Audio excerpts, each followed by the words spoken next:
പിന്നെ അതുപോലെ തന്നെ കാറ്റഗറി 1 or 2 ഇതുണ്ടെങ്കിൽ നമുക്ക് LP UP എക്സാമുകൾ എഴുതാൻ പറ്റും എന്നുള്ളതാണ് നിലവിലുള്ള അവസ്ഥ. പക്ഷേ കാറ്റഗറി 3 ഉള്ളവർക്ക് UP എഴുതണമെങ്കിൽ അവർ 2 എഴുതിയെടുക്കണം എന്നുള്ളതാണ്. അപ്പോൾ ആ രീതിയിൽ നിങ്ങൾ തന്നെ എക്സാമിനെ അപ്രോച്ച് ചെയ്യുക. തീർച്ചയായും നമുക്ക് മുമ്പിൽ ഫെബ്രുവരിയിൽ എക്സാം വരുന്നു. തീർച്ചയായും അത് കഴിഞ്ഞിട്ട് ഈ വർഷം തന്നെ മറ്റൊരു എക്സാമും കൂടി നമുക്ക് പ്രതീക്ഷിക്കാം. ഏതായാലും നമ്മുടെ സൈക്കോളജി ക്ലാസ്സുകളൊക്കെ നിങ്ങൾ നന്നായി ഫോളോ ചെയ്യുന്നു.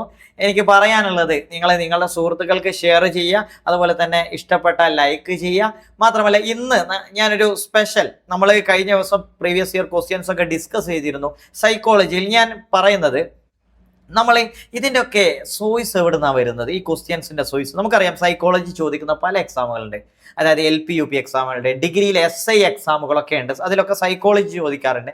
അപ്പോൾ കുറഞ്ഞ സമയം സൈക്കോളജി നമ്മുടെ കേറ്ററ്റിനെ സംബന്ധിച്ച് നിങ്ങൾക്ക് അത്രയും സമയം ഉണ്ടാവും, ഒരു LP UP എക്സാമിൻ്റെ അത്ര പ്രിപ്പറേഷൻ ചിലപ്പോൾ നിങ്ങൾ നടത്തിയിട്ടുണ്ടാവില്ല, ശരിയല്ലേ? എന്നാൽ കൃത്യമായിട്ട് ഏതാണ് ഇതിൻ്റെ മെയിൻ സോഴ്സ് ആയിട്ട് ഉള്ളത്, അവിടെ നിന്ന് പഠിക്കുകയാണെങ്കിൽ നമുക്ക് എളുപ്പത്തിൽ ഇത് മനസ്സിലാക്കാൻ പറ്റും. അത് ഞാൻ നിങ്ങൾക്ക് ഇന്ന് കാണിച്ചു തരാം, എവിടെ നിന്നാണ് കേട്ടറ്റ് എക്സാമിന് സൈക്കോളജിയുടെ ചോദ്യങ്ങൾ വരുന്നത്. അതുകൊണ്ട് കാറ്റഗറി 1, 2 or 3 എല്ലാവരും ഇത് നന്നായിട്ട് ശ്രദ്ധിക്കുക. 3 ആകുമ്പോൾ ചെറിയൊരു ഡിഫറൻസ് കൂടി നോക്കുക, പക്ഷെ അതിൻ്റെ ബേസ് ഇത് തന്നെയാണ്. അപ്പോൾ നമുക്ക് നോക്കാം. ആദ്യത്തെ ഒരു ചോദ്യം, നമ്മുടെ നിലവിൽ ഒരു 30 days ഇൻറ്റൻസീവ് ആയിട്ടുള്ള ക്രാഷ് കോഴ്സ് റൺ ചെയ്യുന്നുണ്ട്. താല്പര്യമുള്ള ആളുകൾ എജുബിൾസ് ലേണിങ്ങിൻ്റെ നമ്പറിൽ കോൺടാക്ട് ചെയ്താൽ നമ്മുടെ കോഴ്സിൽ നിങ്ങൾക്ക് ജോയിൻ ചെയ്യാൻ പറ്റും. നമുക്ക് ആദ്യത്തെ ചോദ്യത്തിലേക്ക് പോവാം. നോക്കൂ, പാറ്റേൺ തയ്യാറാക്കൽ, ചോദ്യം ചോദിക്കൽ, പ്രശ്ന പരിഹരണം തുടങ്ങി പ്രവർത്തനങ്ങൾ താഴെ കൊടുത്ത ഏത് തരം ബുദ്ധി വർദ്ധിപ്പിക്കാൻ സഹായിക്കുന്ന പ്രവർത്തനങ്ങളാണെന്ന് കണ്ടെത്തുക. അപ്പോൾ ഈ ഒരു ക്വസ്റ്റ്യൻസ് എന്തുമായി ബന്ധപ്പെട്ട എന്ന് നോക്കുക. ഇവിടെ ഓപ്ഷൻസ് നോക്കൂ. Interpersonal intelligence, bodily kinesthetic intelligence, linguistic intelligence, logical and mathematical intelligence. അതായത് pattern making, questioning and problem solving, ഇങ്ങനെയുള്ള കാര്യങ്ങൾ ഏത് ബുദ്ധിയെയാണ് വർദ്ധിപ്പിക്കാൻ സഹായിക്കുന്നത്? നമുക്ക് ഇതിൻ്റെ ഇതെടുത്താൽ DLA ടെക്സ്റ്റ് ബുക്കിൽ നിന്ന് വന്ന ചോദ്യങ്ങളാണ്. അതായത് അതിൽ മൾട്ടിപ്പിൾ ഇന്റലിജൻസ്, നമുക്കറിയാം കഴിഞ്ഞ ദിവസം നമ്മൾ ഇതിനെക്കുറിച്ച് ഡിസ്കസ് ചെയ്തിരുന്നു, ഹവാർഡ് ഗാർഡനറുടെ മൾട്ടിപ്പിൾ ഇന്റലിജൻസ്. ഇതിൽ നിന്ന് വന്നിട്ടുള്ള ചോദ്യമാണ്, അതിൽ നിന്ന് കൃത്യമായിട്ട് ചോദിക്കുന്ന ഒരു ചോദ്യമാണ്. ഇവിടെ നോക്കൂ, പാറ്റേൺ മേക്കിംഗ്, അതുപോലെ ക്വസ്റ്റ്യനിങ് ആൻഡ് പ്രോബ്ലം ഈ പ്രോബ്ലം സോൾവിങ് എന്ന് പറയുമ്പോൾ തന്നെ നമുക്കത് മനസ്സിലാക്കാൻ പറ്റൂ, അത് ഇന്റർപേഴ്സണൽ ആണോ. ഇന്റർപേഴ്സണൽ എന്ന് പറഞ്ഞാൽ എന്താണ്? മറ്റുള്ളവരുമായി സംസാരിക്കുക, അതല്ലെങ്കിൽ ഒരു വക്കീലാവാനോ, അതല്ലെങ്കിൽ ഒരു എഴുത്തുകാരൻ, മറ്റുള്ളവരെ ലീഡർ ആവാനോ ഒക്കെയുള്ള ക്വാളിറ്റിയാണ് എന്ത് വരുന്നത്? ഇന്റർപേഴ്സണൽ ഇന്റലിജൻസിലൂടെ വരുന്നത്. അതുപോലെ ബോഡിലി കിനസ്തെറ്റിക് എന്ന് പറഞ്ഞാൽ ഒരു സ്പോർട്സ്മാൻ സ്പിരിറ്റ്, അത്ലറ്റുകൾ, ഡാൻസ് ചെയ്യുന്നവർക്കൊക്കെ ഉണ്ടാവുന്ന ബുദ്ധിയാണ്. ലിംഗ്വിസ്റ്റിക് എന്നാൽ ലാംഗ്വേജ്, ഭാഷാപരമായിട്ടുള്ള കവികൾക്ക്, എഴുത്തുകാർക്ക്, അതുപോലെ ജേർണലിസ്റ്റിനോ അവരൊക്കെ ആ ഒരു ഭാഷ അത് ഉണ്ടാവും അല്ലേ. അതേ സമയത്ത് ലോജിക്കൽ ആൻഡ് മാത്തമാറ്റിക്കൽ ഇന്റലിജൻസ്, അതാണ് ഇവിടെ കറക്റ്റ് ആൻസർ. അവിടെയാണ് പാറ്റേൺ മേക്കിംഗ്, അതുപോലെ തന്നെ പ്രോബ്ലം സോൾവിങ് ഒക്കെ വരുന്നത്. Logical and mathematical intelligence, Howard ഗാർഡനറുടെ മൾട്ടിപ്പിൾ ഇന്റലിജൻസ് 4 എണ്ണം ഇവിടെ പറഞ്ഞിട്ടുണ്ട്. ഇനി നമുക്കറിയാം മറ്റുള്ള കുറച്ച് ഏരിയകളുണ്ട്. ഇൻട്രാ പേഴ്സണൽ, എൻ്റെ കൂടെ തന്നെ നിങ്ങൾ ഇപ്പോൾ ഉണ്ടാവണേ. ഇൻട്രാ പേഴ്സണൽ നമുക്കറിയാം അല്ലേ, സന്യാസിമാർക്ക്, അങ്ങനെ ആത്മീയമായ അങ്ങനെയുള്ള ആളുകൾക്കൊക്കെ ഉണ്ടാവുന്ന, അതല്ലെങ്കിൽ സൈക്കോളജിസ്റ്റിനൊക്കെ അവരുടെ ഒരു ബുദ്ധിയാണ് എന്ത്? ഇൻട്രാ പേഴ്സണൽ ഇന്റലിജൻസുമായി ബന്ധപ്പെട്ട്. അതുപോലെ നാച്ചുറലിസ്റ്റിക് വരുന്നുണ്ട് അല്ലെ, പ്രകൃതി, അതുപോലെ സ്പാഷ്യൽ ഇന്റലിജൻസ് വരുന്നുണ്ട്. സോ ഇനി നെക്സ്റ്റ് ക്വസ്റ്റ്യൻ നോക്കൂ. താഴെ കൊടുത്തവയിൽ നിന്ന് ശരിയായ ജോഡി തിരഞ്ഞെടുക്കുക. പ്രാഥമിക പഠന നിയമം, അതായത് primary laws of learning Thorndike, insightful learning Bruner, അതുപോലെ സോഷ്യോ കൾച്ചറൽ ലേണിംഗ് പിയാഷെ, ഡിസ്കവറി ലേണിംഗ് വൈഗോട്സ്കി. ഏതാണ് ഇവിടെ കറക്റ്റ് ആൻസർ വരുന്നത്? നമുക്കറിയാം ഇവിടെ കറക്റ്റായിട്ട് വരുന്നത് പ്രൈമറി ലോസ് ഓഫ് ലേണിംഗ് തോണ്ടൈക്കാണ്. തോണ്ടൈക്കിൻ്റെ തിയറി ഏതായിരുന്നു? ട്രയൽ ആൻഡ് എറർ അല്ലെ, ട്രയൽ ആൻഡ് എറർ. കൃത്യമായിട്ട് നമ്മൾ ഇത് പഠിക്കണം കേട്ടോ. ഞാൻ ഈ ഒരു ക്വസ്റ്റ്യനിലൂടെ നിങ്ങൾ ഇതിൻ്റെ ആൻസർ മാത്രമല്ല നോക്കേണ്ടത്, ഇവരുമായി കണക്ട് ചെയ്യുന്ന സിദ്ധാന്തങ്ങൾ, അവരുടെ തിയറികൾ പഠിച്ചു വെക്കുക. അപ്പൊ നിങ്ങൾ ഒരു എക്സ്ട്രാ പോയിന്റ് കിട്ടിയില്ലേ? ഇനി ഇൻസൈറ്റ്ഫുൾ ലേണിംഗ് ആരുടേതാണ് അല്ലെ? ഇൻസൈറ്റ്ഫുൾ ലേണിംഗ് നമുക്കറിയാം ഇതിന്റെ പ്രധാനപ്പെട്ട ആളുകൾ ഇവിടെ ഇൻസൈറ്റ് കൊഹ്ലർ അല്ലെ, കൊഹ്ലർ നമ്മുടെ ജസ്റ്റാൾട്ട് സൈക്കോളജിയുമായി ബന്ധപ്പെട്ട ഒരു ഇതാണ് വേർത്തിമർ, അതുപോലെ തന്നെ കൊഹ്ലർ, ഇങ്ങനെയുള്ള ആളുകൾ. അപ്പോൾ ഈ കൊഹ്ലർ ചിമ്പാൻസിയിൽ പരീക്ഷണം നടത്തിയില്ല, സുൽത്താൻ എന്നുള്ള ചിമ്പാൻസിയിൽ. അവർ അതിൻ്റെ ഒരു ബേസിക് ആണ് ഇൻസൈറ്റ്ഫുൾ ലേണിംഗ് എന്ന് പറഞ്ഞാൽ. അതുപോലെ സോഷ്യോ കൾച്ചറൽ ലേണിംഗ് നമുക്കറിയാം, അത് വൈഗോഡ്സ്കി ആണ് അല്ലേ. സാമൂഹിക പരിതസ്ഥിതിക്ക് സ്വാധീനമുണ്ട്, ലേണിങ്ങിൽ സ്വാധീനിക്കുന്നുണ്ട് എന്ന് പറഞ്ഞതാരാണ്? വൈഗോഡ്സ്കിയാണ്. വൈഗോഡ്സ്കിയുടെ കൺസെപ്റ്റ് നമ്മൾ പറഞ്ഞു ZPD എന്നുള്ള കൺസെപ്റ്റ് ആയിട്ടാണ്. നമ്മൾ ശ്രദ്ധിക്കുക, ഇവിടെ സ്കഫോൾഡിങ് എന്നുള്ള ഒരു കൺസെപ്റ്റ്, സ്കഫോൾഡിങ്. അപ്പോൾ പൊട്ടൻഷ്യൽ എബിലിറ്റി, ഒരു കുട്ടിക്ക് സ്വന്തമായിട്ട് കഴിയുന്ന കറന്റ് എബിലിറ്റിയും അതുപോലെ മറ്റൊരാളുടെ സഹായം കൊണ്ട് എത്തിച്ചേരാൻ പറ്റുന്ന പരമാവധി പൊട്ടൻഷ്യൽ എബിലിറ്റി, അതുപോലെ തന്നെ കറന്റ് എബിലിറ്റി, ഇതിൻ്റെ ഇടയിലുള്ള ഒരു സ്ഥലമാണ് ZPD എന്ന് പറയുന്നത്. ഓക്കെ, ഇനി സ്കഫോൾഡിംഗ് എന്ന് പറഞ്ഞാൽ ഇവിടെ ഒരു അധ്യാപകൻ കുട്ടിയെ സ്കഫോൾഡ് ചെയ്യുന്നു, കൈത്താങ് കൊടുക്കുമ്പോഴാണ് ഇങ്ങോട്ട് എത്തുന്നത്, ഉയർന്ന തലത്തിലേക്ക് അവൻ എത്തിച്ചേരുന്നത്. അതുപോലെ നെക്സ്റ്റ് നോക്കൂ, ഡിസ്കവറി ലേണിംഗ്. ഇതെന്തുമായി ബന്ധപ്പെട്ടതാണ്? Discovery learning. ഇവിടെ ബ്രൂണർ, നമ്മൾ നേരത്തെ പറഞ്ഞ ബ്രൂണർ ആണ് ഈ കൺസെപ്റ്റ് കൊണ്ട്. ബ്രൂണർ, ഓക്കെ, ബ്രൂണറുടേതാണ് കണ്ടെത്തൽ പഠനം എന്നുള്ളത്. അതുപോലെ ബ്രൂണറിന്റെ മറ്റൊരു കൺസെപ്റ്റ് ആണ് എന്ത്? Spiral learning. Okay, spiral learning. Okay, ചാക്രിക പഠന രീതി. ഇനി നെക്സ്റ്റ് ക്വസ്റ്റ്യൻ നോക്കൂ. പിയാഷയുടെ അഭിപ്രായത്തിൽ ശ്രേണീകരണത്തിനും, കഴിഞ്ഞ ദിവസം നമ്മൾ പറഞ്ഞപ്പോൾ ഇതേ ക്വസ്റ്റ്യൻ വന്നു അല്ലേ. നിങ്ങൾ നോക്കൂ, ഞാൻ പറഞ്ഞു പിയാഷയുടെ ഏരിയയിൽ നിന്ന് ഓരോ ഭാഗങ്ങൾ വരാറുണ്ട്, അതേ ക്വസ്റ്റ്യൻ ആവർത്തിച്ചു. ശ്രേണീകരണം, തരം തിരിക്കാനുള്ള കഴിവ് നേടുന്ന ഘട്ടം ഏതാണ്? ഈ ഘട്ടങ്ങൾ എപ്പോഴും ചോദിക്കാറുണ്ട്. നോക്കൂ, പ്രീ ഓപ്പറേഷണൽ സ്റ്റേജ്, പ്രാഗ് മനോവ്യാപാര ഘട്ടം. കോൺക്രീറ്റ് ഓപ്പറേഷണൽ സ്റ്റേജ്, അതായത് മൂർത്ത മനോവ്യാപാര ഘട്ടം. ഫോമൽ ഓപ്പറേഷൻ സ്റ്റേജ്, ഔപചാരിക മനോവ്യാപാര ഘട്ടം. Symbolic stage. ഇതിൽ ഓപ്ഷൻസ് ഞാൻ പറഞ്ഞുതരാം. അതായത് കോൺക്രീറ്റ് ഓപ്പറേഷണൽ സ്റ്റേജിലാണ് മൂർത്ത മനോവ്യാപാര ഘട്ടം എന്നതാണ് കറക്റ്റ് ആൻസർ. ഇവിടെ ശരിക്ക് പിയാഷയുടെ ആദ്യത്തെ ഘട്ടം ഏതാണ്? അത് വരുന്നത് ഏതാണ്? സെൻസറി മോട്ടോർ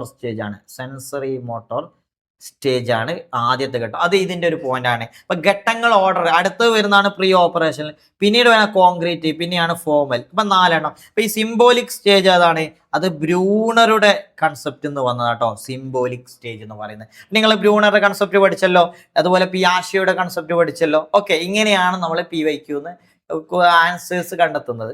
നെക്സ്റ്റ് നോക്കൂ, ബസ്സിൽ യാത്ര ചെയ്ത ദിനേശന് തൊട്ടടുത്ത സീറ്റിൽ നിന്നും ഒരു പേസ് കളഞ്ഞു കിട്ടി. അത് മറ്റാരും കാണാതെ പെട്ടെന്ന് തന്നെ ഒളിപ്പിക്കാൻ ശ്രമിച്ചു. ഈ പ്രവൃത്തി സിഗ്മണ്ട് ഫ്രോയിഡ് മുന്നോട്ട് വെച്ച ഏത് ആശയവുമായി ബന്ധപ്പെട്ടു? അപ്പൊ നമ്മൾ ഇന്നലെ ഫ്രോയിഡിന്റെ കൺസെപ്റ്റ് കഴിഞ്ഞ ക്ലാസ്സുകളിൽ ഡിസ്കസ്, നിങ്ങൾ സ്ഥിരമായിട്ട് കാണുന്നവരാണെങ്കിൽ നോക്കൂ, ഞാൻ നിങ്ങളോട് പറഞ്ഞില്ലേ, ക്വസ്റ്റ്യൻസിന്റെ ഹോട്ട് ടോപ്പിക്, അതായത് പ്രധാനപ്പെട്ട ഏരിയ എവിടെയാണ് കേട്ടറ്റ് എക്സാമിന് ചോദിക്കുന്ന ഒരു ഏരിയ നിങ്ങൾക്ക് മനസ്സിലാക്കാൻ പറ്റും. അപ്പോൾ ഫ്രോയിഡിന്റെ കൺസെപ്റ്റ്, അവരുടെ പേഴ്സണാലിറ്റി തിയറിയിൽ ഇത് വളരെ ഇമ്പോർട്ടൻ്റ് ആണ്. അഹം, ഈഗോ, രണ്ടാമത് ഇത്, സൂപ്പർ ഈഗോ, അൺകോൺഷ്യസ്. അപ്പൊ നമ്മൾ ഇവിടെ പറഞ്ഞ ഇത്, ഈഗോ, സൂപ്പർ ഈഗോ, അതിൽ നമ്മൾ പറഞ്ഞു ഇത് അല്ലേ, ഒരു മനുഷ്യന്റെ ഒരു വാസന, ഒരു തെറ്റായ പെട്ടെന്നുള്ള ഒരു വാസനയാണ് എന്ത്? പ്ലഷർ പ്രിൻസിപ്പിൾ എന്ന് പറയുന്നത്. ഇതിലെ പ്ലഷർ പ്രിൻസിപ്പിൾ, ആ ഒരു തത്വം, സുഖതത്വം, അത് ഫോളോ ചെയ്യുന്നതാണ് ഇത്. അതാണ് പെട്ടെന്ന് എന്ത് ചെയ്യുന്നത്? ഒരു പേസ് കളഞ്ഞ് അത് എടുക്കാൻ ഒരാളെ പ്രേരിപ്പിക്കുന്നത്. എന്നാൽ അതിനെ കൺട്രോൾ ചെയ്യുന്നതാണ് ആര്? ഈഗോ. നമ്മൾ പറഞ്ഞില്ലേ, പോലീസ് എന്നൊക്കെ പറയും, പോലീസ് ആയിട്ട് വർത്തിക്കുന്നത് ആരാണ്? ഈഗോ ആണ്, ഒരു കൺട്രോളിങ് യൂണിറ്റ്. സൂപ്പർ ഈഗോ അതിനൊരു സാമൂഹ്യപരമായ ആ രീതിയിൽ കാണുന്നതാണെന്ത്? Super ego. അൺകോൺഷ്യസ് ആണ് മറ്റേത്, ബോധതലത്തിന്റെ ഓരോ structure, conscious, unconscious, sub conscious, അത് വേറൊരു ഇതിലേക്ക് വരും. അതും ഫ്രോയിഡിൻ്റെതാണ്. അപ്പൊ ഇതൊരു കാറ്റഗറിയിൽ പെടുന്നതാണ്. അത് നിങ്ങൾ ആദ്യം പഠിച്ചു വെക്കുക. അപ്പോൾ നിങ്ങൾ നോക്കൂ, ഈ ഒരു ഏരിയയിൽ നിന്ന് വരുന്ന ചോദ്യങ്ങൾ നമ്മുടെ ഫ്രോയിഡിന്റെ സൈക്കോ അനലിറ്റിക് തിയറി നമ്മളിവിടെ ഓർത്തിരിക്കണം. എന്താണ് സൈക്കോ അനലിറ്റിക് അല്ലേ തിയറി നമ്മൾ ഓർത്തിരിക്കുക. അപ്പൊ ഇത്രയും കാര്യങ്ങൾ ഈ ക്വസ്റ്റ്യൻ പഠിച്ചല്ലോ നിങ്ങൾ.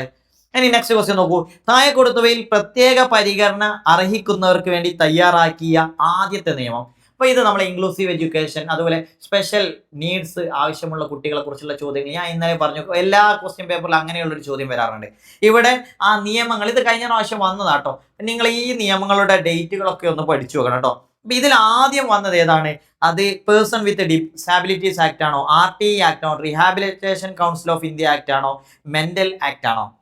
ഏതാ വരുന്നത്? മെന്റൽ ഹെൽത്ത് ആക്ട് ആണ് ഇതിൽ ആദ്യം വരുന്നത്. ഇത് 1987 ആണെന്ന് തോന്നുന്നു. അതുപോലെ തന്നെ റീഹാബിലിറ്റേഷൻ കൗൺസിൽ 1992 വരുന്നു. അതുപോലെ RTI ആക്ട് നമുക്കറിയാം 2009 അല്ലേ, ആ സമയത്തല്ലേ വരുന്നത്. പിന്നെ ഇതിന്റെ ഭാഗമായിട്ട് 21 ആർട്ടിക്കിൾ 21A കുട്ടികൾക്ക് വിദ്യാഭ്യാസ അവകാശം നമ്മുടെ എന്താ പറയാ ഫണ്ടമെന്റൽ റൈറ്റ്സ് ആക്കി മാറ്റിയത് ഇതിലൂടെയാണ്.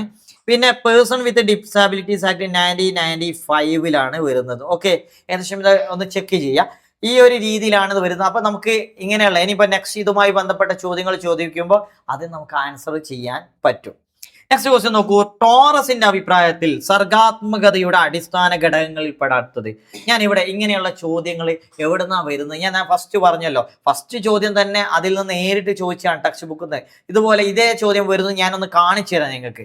ടോറസ് എന്നൊക്കെ കേൾക്കുമ്പോൾ നിങ്ങൾ ഞെട്ടണ്ട. ടോറസിന്റെ അഭിപ്രായത്തിൽ കൃത്യമായിട്ട് വ്യക്തമായിട്ട് പറയുന്നുണ്ട്.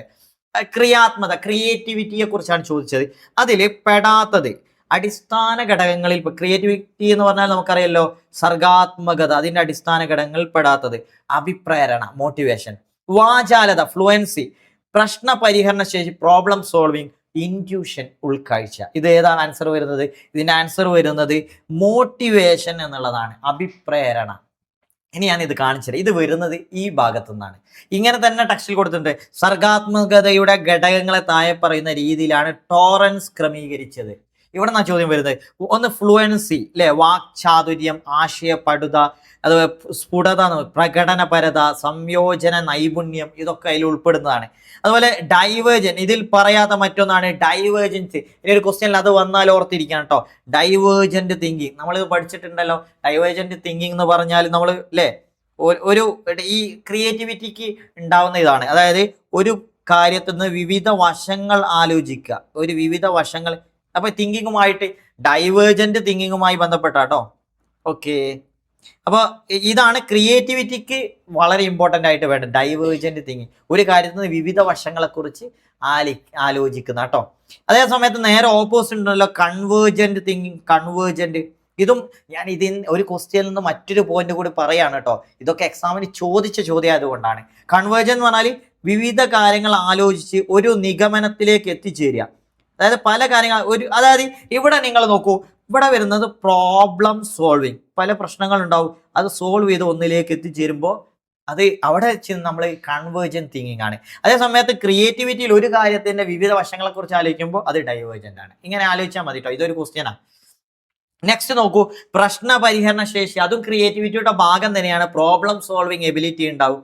ഓക്കെ, അടുത്തത് ഇൻറ്റ്യൂഷൻ, ഉൾക്കാഴ്ച എന്ന് പറയും അല്ലെ. എല്ലാത്തിലും എന്ത് ചെയ്യും, ഒരു ഉൾക്കാഴ്ച ഉണ്ടാവുമ്പോൾ ക്രിയേറ്റിവിറ്റി വളരുന്നുള്ളൂ. അതുപോലെ തന്നെ മൗലികത, ഒറിജിനാലിറ്റി ഉണ്ടാവും. നമ്മുടെ ക്രിയേറ്റിവിറ്റിക്ക് ആരെയും കോപ്പി അടിക്കുന്നതായിരിക്കില്ല. ഓക്കെ, വ്യത്യസ്തത, അതിനൊരു യുണീക്നെസ് ഉണ്ടാവും. അത് തന്നെയാണ് മൗലികത എന്ന് പറയുന്നത്. ഓക്കെ, ഇതാണ് ഓരോരുത്തർ യുണീക്നെസ് എന്ന് ഞാൻ പറഞ്ഞല്ലോ.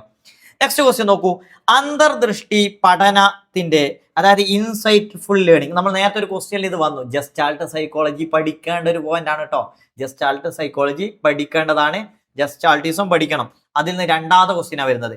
ഇൻസൈറ്റ്ഫുൾ ലേണിംഗിന്റെ പ്രക്രിയയിൽ പെടാത്ത ആശയം നോക്കൂ, സമഗ്ര വീക്ഷണം, സർവേയിങ് ദ ഹോൾ ഫീൽഡ്, അംശങ്ങളിൽ നിന്നും സമഗ്രതയിലേക്ക്, പാർട്സിൽ നിന്ന് ഹോളിലേക്ക്, ദൃശ്യക്ഷേത്രത്തിന്റെ പുനഃസംഘടന. മലയാളം മനസ്സിലാവാത്ത പ്രയാസപ്പെടേണ്ട, ഇംഗ്ലീഷ് ഒന്ന് നോക്കിയാൽ മതി. Restructure of the perceptual field. Next, പെടുന്നതിനെയുള്ള പ്രശ്നപരിഹാരം, sudden grasp of the solution of the problem. അപ്പോൾ സമഗ്ര വീക്ഷണം എന്നുള്ളതാണ് ഇൻസൈറ്റ്ഫുൾ ലേണിംഗിന്റെ ഒരു പ്രത്യേകത അല്ലേ. ഇതിൽ നിന്ന് നമുക്കറിയാം ഒരുപാട് കാര്യങ്ങൾ, ഒരുപാട് പാർട്സുകൾ, അതിൽ നിന്നൊരു പൂർണ്ണതയിലേക്ക് എത്തുന്നതിന് പകരം ഇതിനെ പൂർണ്ണമായിട്ട് ഉൾക്കൊണ്ട് മനസ്സിലാക്കുക എന്നുള്ളതാണ് അവർ പറയുന്നത്. ഉദാഹരണത്തിന് ഒരു ചെടി, ഇതിന് ആൻസർ പറഞ്ഞിട്ട് നമുക്ക് പറയാം. അതായത് ഇവിടെ ശരിയല്ലാത്തത് ഫ്രം പാർട്ട് ടു ഹോൾ എന്നുള്ളതാണ്. അതായത് പാർട്സിൽ നിന്ന് ഹോളിലേക്ക് എത്തിച്ചേരുക എന്നുള്ളതല്ല, മറിച്ച് എന്താന്ന് കൃത്യമായിട്ട് നോക്കൂ. ഫസ്റ്റ് വരുന്ന സമഗ്ര വീക്ഷണം, അത് ഇതിന്റെ ഒരു പ്രത്യേകതയാണ്. രണ്ടാമത്തത് പൂർവാനുഭവ സമന്വയം, ഓർഗനൈസിങ് പ്രീവിയസ് എക്സ്പീരിയൻസ്, ഇത് ഓപ്ഷനിൽ വരാത്തതാട്ടോ. മൂന്നാമത് നോക്കൂ, establishing relation with parts and whole. Whole and പാർട്സുമായിട്ടുള്ള ഒരു റിലേഷൻ ഇത് ഉണ്ടാക്കുക. ഇവിടെ പാർട്സിൽ നിന്ന് ഹോളിലേക്ക് പോവല്ല, അതായത് ഒരു ഇവിടെ നിങ്ങൾ ഓപ്ഷൻ കണ്ടോ, അതായത് അംശങ്ങളിൽ നിന്ന് സമഗ്രതയിലേക്ക് പോകുന്നവരെ രണ്ടും ഒരുമിച്ചാണ് കാണുന്നത്. അതായത് നമ്മൾ ഒരു ചെടിയെ കുറിച്ച്, അതായത് നമ്മളൊരു റോസാ പുഷ്പം, ആ ഒരു ഫ്ലവറിനെ കുറിച്ച് മനസ്സിലാക്കുന്ന സമയത്ത് ഇത് ഓരോ പാർട്സും മനസ്സിലാക്കി ഒരു പൂർണ്ണതയിലേക്ക് എത്തുന്നതല്ല ജസ്റ്റ് സൈക്കോളജി എന്ന്. പിന്നെ ഇതിനെ പൂർണ്ണമായി മനസ്സിലാക്കിയ ശേഷം, അതായത് കുട്ടിയെ ക്ലാസ്സിൽ ഇത് പഠിപ്പിക്കുന്ന സമയത്ത് നമ്മൾ ചെടിയെക്കുറിച്ച് പഠിപ്പിക്കുന്നത് ആദ്യം ആ ചെടി മുന്നിൽ കൊണ്ടുപോയി ആ പൂർണ്ണമായിട്ട് അത് കുട്ടി മനസ്സിലാക്കുന്നു, എന്നിട്ട് അതിൻ്റെ പാർട്സുകളെ കുറിച്ചൊക്കെ മനസ്സിലാക്കുന്നു എന്നുള്ളതാണ്. ഓക്കെ, അപ്പോൾ ഈ പാർട്സും അതുപോലെ ഇപ്പോൾ അതിൻ്റെ എന്താ പറയുക അംശവും അതുപോലെ പൂർണ്ണമായതും ഒരുമിച്ച് അതിനെ ആ റിലേഷൻസ് മനസ്സിലാക്കുന്നു എന്നുള്ളതിലാണ്. പിന്നെ restructuring of the perceptual field, sudden grasp of the solution of the problem, ഇതൊക്കെ ആൻസറിലുണ്ട്. പക്ഷേ ഈ ക്വസ്റ്റ്യൻസ് കുറച്ച് കൺഫ്യൂസിങ് ആണ്. കണ്ടോ, രണ്ട് കാര്യങ്ങൾ ഇവിടെ കറക്റ്റ് ഓപ്ഷനിലുണ്ട്. പക്ഷേ ഇത് കണ്ടാൽ നിങ്ങൾ വിചാരിക്കും ഇതായിരിക്കില്ല എന്ന് വിചാരിക്കും, ഇത് ഫുള്ള് ശരിയാണല്ലോ എന്ന് വിചാരിക്കും. ഇങ്ങനെയും ക്വസ്റ്റ്യൻ വരാറുണ്ട്. നെക്സ്റ്റ് ക്വസ്റ്റ്യൻ നോക്കൂ, ഇതിന്റെ മറ്റൊരു ഞാൻ അത് ഇവിടെ കൊടുത്തിട്ടുണ്ടോ, അംശങ്ങളുടെ തുകയേക്കാൾ വലുതാണ് പൂർണ്ണ രൂപം. പാഠ്യത കണ്ടോ, ഇവിടെ ഉദാഹരണമായി സസ്യഭാഗങ്ങൾ എന്ന ഭാഗം പഠിപ്പിക്കുമ്പോൾ ഒരു കുട്ടിയുടെ മുമ്പിൽ മാതൃസസ്യം പ്രദർശിപ്പിച്ച് സമഗ്ര രൂപവുമായി ബന്ധിപ്പിച്ച് അംശങ്ങൾ ഓരോന്നായി അവതരിപ്പിക്കുന്നു. ഇതാണ് പോയിന്റ്. ക്ലിയർ അല്ലേ? നെക്സ്റ്റ് നമുക്ക് അടുത്ത ക്വസ്റ്റ്യൻ നോക്കൂ. താഴെ പറയുന്നവയിൽ നിന്നും അനുപൂരക വിദ്യാഭ്യാസം, കോമ്പൻസേഷൻ എഡ്യൂക്കേഷൻ നൽകേണ്ട വിഭാഗത്തിൽപ്പെടുന്ന കുട്ടികളെ തെരഞ്ഞെടുക്കുക. ആരാൾക്കായിരിക്കും കോമ്പൻസേഷൻ എഡ്യൂക്കേഷൻ കൊടുക്കേണ്ട അനുപൂരക വിദ്യാഭ്യാസം? നോക്കൂ, സാമൂഹിക പ്രാതിമൂല്യമുള്ള കുട്ടികൾ, സോഷ്യലി ഡിസഡ്വാൻറ്റേജ്ഡ് ചിൽഡ്രൻ. രണ്ടാമത്തത് ഗിഫ്റ്റഡ് ചിൽഡ്രൻ. മൂന്നാമത്തത് ക്രിയേറ്റീവ് ചിൽഡ്രൻ, കുറ്റവാസനയുള്ള കുട്ടികൾ. ആർക്കായിരിക്കും ഇങ്ങനെയുള്ള ക്ലാസ്സുകൾ അല്ലെങ്കിൽ ഇങ്ങനെയുള്ള എഡ്യൂക്കേഷൻ കൊടുക്കേണ്ടത്? ആരാണ്? നമുക്കറിയാം കോമ്പൻസേഷൻ എഡ്യൂക്കേഷൻ കൊടുക്കേണ്ടവർ സാമൂഹിക പ്രാതികൂല്യമുള്ള കുട്ടികൾ, സോഷ്യലി ഡിസഡ്വാൻറ്റേജ് ചിൽഡ്രൻ ആണോ, അതല്ലെങ്കിൽ അല്ലേ അവർക്കാണ് കൊടുക്കേണ്ടത്, സോഷ്യലി ഡിസഡ്വാൻറ്റേജ്ഡ് ചിൽഡ്രൻ. ഇവിടെ മറ്റ് രണ്ട് കൂട്ടരുണ്ട്, ഗിഫ്റ്റഡ് ചിൽഡ്രൻ, അതുപോലെ തന്നെ സർഗപരതയുള്ള ചിൽഡ്രൻ, ക്രിയേറ്റീവ് ചിൽഡ്രൻ. ഇവിടെ ശ്രദ്ധിക്കേണ്ടത് ഈ പ്രതിഭാശാലികൾക്ക് നമ്മൾ കൊടുക്കുന്നത്, അവർക്ക് കൊടുക്കുന്നത് എന്താണ്? അവരുടെ പ്രത്യേകത നോക്കൂ, ഭയങ്കര ഉയർന്ന ഐക്യം ഉണ്ടാകും, അതുപോലെ ക്രിയേറ്റിവിറ്റി കൂടുതലായിരിക്കും, അതുപോലെ തന്നെ ഭൗതിക ചിന്ത ഉയർന്ന ഭൗതിക ചിന്തയുണ്ടാവും, അതുപോലെ പ്രത്യേക മേഖലയിൽ ഉയർന്ന നൈപുണി ശേഷികൾ ഉണ്ടാവും, സ്കില്ലുണ്ടാവും, അതുപോലെ തന്നെ ഒരുപാട് നല്ല ഗുണങ്ങൾ ഉണ്ടാവും, ഉയർന്ന കായിക ചാലക ശേഷി. ഇവർക്ക് നമ്മൾ കൊടുക്കുന്നതെന്ന് വെച്ചാൽ നമുക്കറിയാം ഡബിൾ പ്രൊമോഷൻ, ഇങ്ങനെയുള്ള ഡബിൾ പ്രൊമോഷൻ കൊടുക്കാറില്ലേ, സ്കിപ്പഡ് ലേണിംഗ്, അതുപോലെ തന്നെ അവർക്ക് വേണ്ടിയിട്ടുള്ള പ്രത്യേകമായിട്ടുള്ള ത്വരിത പഠനങ്ങൾ, ആക്സലറേറ്റഡ് ലേണിംഗ്, ഇങ്ങനെയൊക്കെ ഉള്ളതാണ് നമുക്ക് അവർ കൊടുക്കുന്നത്. അപ്പോൾ ഇവിടെ നമ്മൾ കോമ്പൻസേഷൻ എഡ്യൂക്കേഷൻ കൊടുക്കേണ്ടത് ആരാണ്? സാമൂഹിക പ്രാതികൂല്യമുള്ള കുട്ടികൾക്ക് വേണ്ടിയിട്ടാണ്. സോ ഇന്നത്തെ ക്ലാസ് നമ്മൾ ഇവിടെ വൈൻഡ് അപ്പ് ചെയ്യാണ്. ഇതിലൊരു ക്വസ്റ്റ്യൻ കൂടി നമുക്ക് ചെയ്യാം. 19 ഈ ക്വസ്റ്റ്യൻ നോക്കൂ. പാഠപുസ്തകത്തിലെ പാത്രം കഴുകുന്ന അമ്മയുടെ ചിത്രം താഴെ പറയുന്നവയിൽ ഏതിനെ സൂചിപ്പിക്കുന്നു? ഏതാണ്? നോക്കൂ, ലിംഗസ്ഥി രൂപം, അതായത് ജെൻഡർ സ്റ്റീരിയോ ടൈപ്പ്. അതായത് പാഠപുസ്തകത്തിൽ അമ്മയുടെ ചിത്രമാണ് പാത്രം കഴുകുന്നതായി കൊടുക്കുന്നത്, അച്ഛൻ്റെ കൊടുത്തിട്ടില്ല എന്നാ. അതായത് അച്ഛനും അമ്മയ്ക്കും ഒരു പ്രത്യേക ഇത് കൊടുക്കുന്നു, ജോലി, അമ്മയുടെ ജോലി അതാണ്, അച്ഛൻ്റെ ജോലി ഇതാണ് എന്നുള്ള രീതിയിൽ ഇതിന് പറയുന്ന പേരാണ് ജെൻഡർ സ്റ്റീരിയോ ടൈപ്പ് ആണോ, ജെൻഡർ ഡിസ്ക്രിമിനേഷൻ ആണോ, ജെൻഡർ ബയാസ് ആണോ, ജെൻഡർ ഐഡന്റിറ്റി ആണോ? അപ്പോൾ ഇവിടെ ശ്രദ്ധിക്കേണ്ടത് ജെൻഡറുമായി ബന്ധപ്പെട്ടത് തന്നെയാണ്. ഡിസ്ക്രിമിനേഷൻ ആണോ, അത് സ്റ്റീരിയോ ടൈപ്പ് ആണോ, ബയാസ് ആണോ എന്ന് കൃത്യമായിട്ട് മനസ്സിലാക്കണമെങ്കിൽ ഇവിടെ അമ്മയുടെ ഒരു കാഴ്ചപ്പാടാണ് അല്ലേ, ഇങ്ങനെയുള്ളൊരു അമ്മ ഇങ്ങനെയാണ് ചെയ്യേണ്ടത് എന്നുള്ളൊരു കാഴ്ചപ്പാടാണ്. അങ്ങനെ ആവുമ്പോൾ ഇതിൻ്റെ ആൻസർ ലിംഗ സ്ഥിര രൂപം, ജെൻഡർ സ്റ്റീരിയോ ടൈപ്പ് എന്നുള്ളതാണ്. അതേ സമയത്ത് പറയാം, ക്ലാസ്സിൽ അധ്യാപകൻ പഠിപ്പിക്കുമ്പോൾ പെൺകുട്ടികളെ ഒരു പ്രത്യേക ആക്ടിവിറ്റിക്ക് അല്ലെ അടിച്ചുവാരാൻ ഏൽപ്പിക്കുന്നു, ആൺകുട്ടികളെ മറ്റുള്ള ലീഡർഷിപ്പ് അല്ലെങ്കിൽ മറ്റു കുറച്ച് പ്രവർത്തനങ്ങൾ എന്താ പറയാ കളിക്കാൻ വിടുന്നു, അതല്ലെങ്കിൽ മറ്റുള്ള കുറച്ച് ജോലികൾ പ്രധാനപ്പെട്ട ഓഫീസിൽ പോകുന്ന ജോലികൾ ഏൽപ്പിക്കുന്നു. അപ്പൊ ഇങ്ങനെ അവിടെ കുട്ടികൾക്കിടയിൽ ഈ ജോലികൾ പെൺകുട്ടികൾ ചെയ്യിപ്പിക്കുന്നു, മറ്റ് വേറെ പണികൾ ചെയ്യിപ്പിക്കുമ്പോൾ അവിടെ എന്താണ് നടക്കുന്നത്? ജെൻഡർ ഡിസ്ക്രിമിനേഷൻ ആണ് നടക്കുന്നത്. പെൺകുട്ടികൾക്കും ആ മറ്റുള്ള ജോലികൾ ചെയ്യാൻ പറ്റുമല്ലോ. അപ്പൊ ആ രീതിയിൽ ജെൻഡർ ഡിസ്ക്രിമിനേഷൻ അവിടെ നടക്കുന്നു. ഓക്കെ, ഇപ്പൊ ഇവിടെയുള്ള ആൻസർ വരുന്നത് ജെൻഡർ സ്റ്റീരിയോ ടൈപ്പ് ആണ്. ഓക്കെ, അപ്പൊ നമുക്ക് ഇനി മറ്റൊരു ചോദ്യം നോക്കൂ. ഒരു വയസ്സുള്ള കുട്ടി തനിക്ക് ഇഷ്ടമുള്ള കളിപ്പാട്ടം എടുക്കുന്നതിന് തൻ്റെ ശരീരം മുഴുവൻ അതിനടുത്തേക്ക് എത്തിക്കുന്നു. ഈ പ്രസ്താവന ഏത് വികാസ തത്വവുമായി ബന്ധപ്പെട്ടതാണ്? ലാസ്റ്റ് ക്വസ്റ്റ്യൻ ആണ് കേട്ടോ. അതായത് കുട്ടി എന്ത് ചെയ്യുന്നു, കളിപ്പാട്ടം എടുക്കും, തൻ്റെ ശരീരം മുഴുവൻ അതിനടുത്തേക്ക് എത്തിക്കുന്നു. ശരിക്കും നിങ്ങൾ ആലോചിച്ച് നോക്ക്, കുട്ടിയുടെ വികാസത്തെ കുറിച്ച് പറയുന്ന സമയത്ത് ശരിക്കും കുട്ടി അവസാനം കൈ കൊണ്ട് എടുക്കാൻ അല്ലെ ഒരു വിരൽ കൊണ്ട് എടുക്കാൻ പഠിക്കുന്നുണ്ട്. പക്ഷെ അതിനു മുമ്പ് കുട്ടി ശരീരം മുഴുവൻ ഉപയോഗിച്ചെടുക്കുന്നു. ഇത് ഏത് വികാസ തത്വമാണ്? വികാസം സഞ്ചിത സ്വഭാവത്തോട് കൂടിയുള്ളതാണോ, ക്യുമുലേറ്റീവ് ആണ് എന്നുള്ളതാണോ? വികാസം ക്രമീകൃതമാണ്, ഓർഡർലി ആണ് അല്ലെ? ഒരു ഇത് കഴിഞ്ഞിട്ടാണ് അടുത്തത് വരുന്നത്. വികാസം ശിരോപാദാഭിമുഖ ക്രമം പാലിക്കുന്നു. നമ്മൾ പറഞ്ഞു സെഫാലോ കൗഡൽ വികാസം ആദ്യം തലഭാഗത്ത് തുടങ്ങി താഴ്ഭാഗത്തിലെ കാൽപാദങ്ങളിലേക്ക് പോവുകയാണ്. നമ്മൾ ആദ്യം കുട്ടികൾ അല്ലേ തല കഴുത്ത് നേരെയാക്കാൻ പഠിക്കുകയല്ല ചെയ്യുന്നത്, അവിടെ നിന്നാണ് ആരംഭിക്കുന്നത്. വികാസം proceeds from general to specific, സ്ഥൂലത്തിൽ നിന്നും സൂക്ഷ്മത്തിലേക്ക് പോകുന്നു. അപ്പൊ ഏതാ കറക്റ്റ്? നമുക്ക് ഇവിടെ മനസ്സിലായില്ലേ, വികാസം സ്ഥൂലത്തിൽ നിന്ന് സൂക്ഷ്മത്തിലേക്ക് പോകുന്നു. അതായത് ജനറലായ, അതായത് ഒരു കാര്യം ജനറലായിട്ട് എടുക്കാൻ പൂർണ്ണമായിട്ട് എടുക്കുന്നത് ജനറലാണ്. അതിൽ നിന്ന് സ്പെസിഫിക് ആയതിലേക്ക് കുട്ടി വലുതാകുന്നതനുസരിച്ച് കൈ കൊണ്ടെടുക്കാൻ പഠിക്കുന്നു, വിരൽ കൊണ്ടെടുക്കാൻ അവസാനം പഠിക്കുന്നു. So answer is option D is the correct answer. അപ്പൊ ഇത്രയും ചോദ്യങ്ങളാണ് നമ്മൾ ഇന്ന് ഡിസ്കസ് ചെയ്യുന്നത്. നമ്മൾ ഇതിന്റെ അടുത്ത ചോദ്യങ്ങൾ നെക്സ്റ്റ് ഡേയിൽ ഡിസ്കസ് ചെയ്യും. ഏതായാലും നിങ്ങൾ ഈ ഭാഗങ്ങളൊക്കെ ഇന്ന് ഞാൻ പറഞ്ഞുതരാം, ഏതൊക്കെ ഭാഗങ്ങൾ നിങ്ങൾ നോക്കണം. നിങ്ങൾ ഡെവലപ്മെന്റിനെ കുറിച്ച് ഇന്നത്തെ ക്വസ്റ്റ്യനിൽ വന്നിട്ടുണ്ട്, ജസ്റ്റാൾട്ട് സൈക്കോളജിയെ കുറിച്ച് വന്നിട്ടുണ്ട്, അതുപോലെ തന്നെ ഇന്റലിജൻസുമായി ബന്ധപ്പെട്ട കുട്ടികൾ, ഗിഫ്റ്റഡ് ചിൽഡ്രൻ, ഇന്റലിജൻസ് മാത്രമല്ല പിന്നെ സ്പെഷ്യൽ നീഡ്സ് ഉള്ള കുട്ടികൾ, ഗിഫ്റ്റഡ് ചിൽഡ്രൻ, അവരെ കുറിച്ച് വന്നിട്ടുണ്ട്. അതുപോലെ തന്നെ gender discrimination, gender role, gender discrimination, gender stereotype, എല്ലാ കാര്യങ്ങളും ഒന്ന് ശ്രദ്ധിക്കുക. അതുപോലെ തന്നെ ഇതിൽ മറ്റ് അല്ലേ ക്രിയേറ്റിവിറ്റിയെ കുറിച്ച്, പഠനത്തെ സ്വാധീനിക്കുന്ന കുറെ കാര്യങ്ങൾ പറയുന്നുണ്ട്. ഓർമ്മ അല്ലേ, അതുപോലെ തന്നെ മറവി, ക്രിയേറ്റിവിറ്റി, അല്ലേ ഉത്കണ്ഠ, ഇങ്ങനെയുള്ള കുറെ കാര്യങ്ങൾ പഠിക്കില്ലേ, അതിൽ നിന്ന് വന്നൊരു ഭാഗമാണ് കേട്ടോ. ഇതിൽ മോട്ടിവേഷനൊക്കെ അതിന്റെ ഭാഗമായിട്ട് വരുന്നതാണ്. സോ അതുപോലെ തന്നെ ക്വസ്റ്റ്യൻ വന്നിട്ടുള്ളത് സ്പെഷ്യൽ നീഡ്സ് ഉള്ള ആളുകൾ വന്നത്. അപ്പൊ ഈ ഭാഗങ്ങൾ അത്രയും ക്വസ്റ്റ്യൻസ് ആണ് വന്നത്. അതുപോലെ പേഴ്സണാലിറ്റി തിയറിയിൽ ഫ്രോയിഡിന്റെ തിയറിയെ കുറിച്ചൊക്കെ ചോദിച്ചിട്ടുണ്ട്. സോ ഇതാണ് മൊത്തത്തിൽ ഇന്നത്തെ ക്ലാസ്സിൽ നമുക്ക് പറയാനുള്ളത്. തീർച്ചയായും നിങ്ങൾക്ക് ഈ ക്ലാസ് ഉപകാരപ്പെട്ടു എന്നുണ്ടെങ്കിൽ നിങ്ങളുടെ സുഹൃത്തുക്കൾക്ക് ഷെയർ ചെയ്യുക, ലൈക്ക് ചെയ്യുക, കമന്റ് ചെയ്യുക. എന്തെങ്കിലും ഡൗട്ട്സ് ഒക്കെ ഉണ്ടെങ്കിൽ കമന്റിൽ ചോദിക്കുക കേട്ടോ. തീർച്ചയായും എജ്യൂബിൾസ് ലേണിംഗിന്റെ ഈ ഒരു ക്ലാസ് നിങ്ങൾക്ക് ഉപകാരപ്പെട്ടു എന്ന് കരുതുന്നു. താങ്ക്